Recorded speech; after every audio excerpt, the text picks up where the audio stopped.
કેશોદ શહેરમાં વરસાદે વિરામ લેતા મુખ્ય માર્ગનું મેટલિંગ દ્વારા પેચવર્ક તંત્ર દ્વારા ક્યારે શરૂ થશે?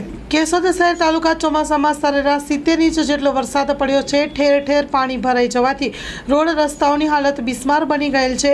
કેશોદ શહેર મધ્યથી પસાર થતા national highway road, state highway road અને માર્ગ અને મકાન સ્ટેટ પંચાયતના તમામ રોડ રસ્તાઓ સ્થાનિક નગરપાલિકા દ્વારા સંભાળવામાં આવી રહ્યા છે।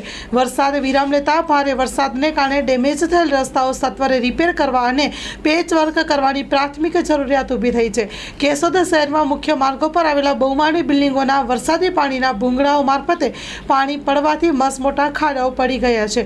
રાહદારીઓ અને વાહન ચાલકો પસાર થવામાં પારાવાર મુશ્કેલીનો સામનો કરી રહ્યા છે। ટ્રાફિક જામ થવાની સમસ્યા સર્જાય છે।